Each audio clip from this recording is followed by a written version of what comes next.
Hayop talaga tong haning mga ano na tong nagbibenta ng car cover sa online, no? Mga scammer talaga, mga hinayupak. Yan, no? Oh. Tapos sabi nila 3 layer daw. Pero yung dumating mga kabags is ito, yan. Kung nakikita niyo, hinayupak na tong XDS na yan, no? Car cover. So naka-order kami nito dati una 500 yata, 500 plus. Isang linggo lang guys, napunit agad. Siguro pwede itong cover na to, yung sakyan mo sa loob lang ng bahay. Tapos ngayon, umorder ulit si Mrs. Halagang 999.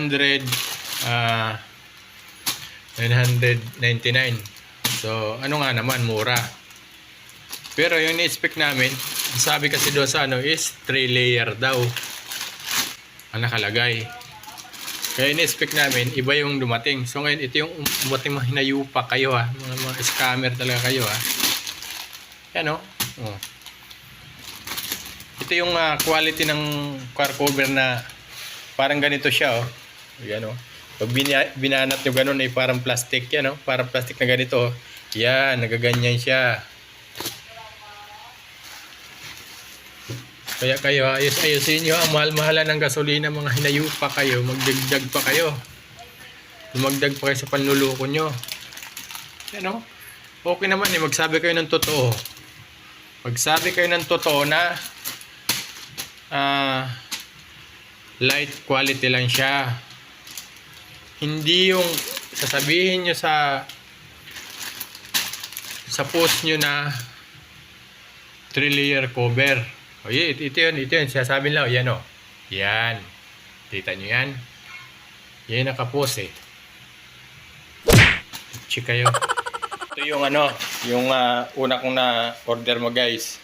So ito yun o, same quality o. Yan o. O ito yung bago.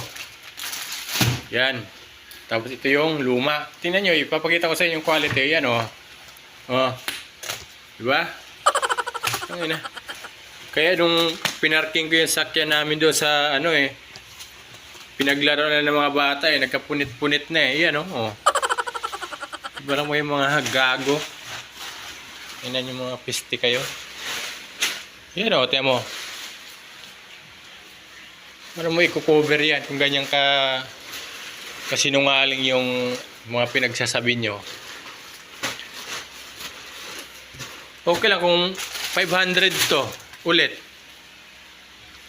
Puta na tumaas eh. Nasa 1,000. Nakala namin pagbabago.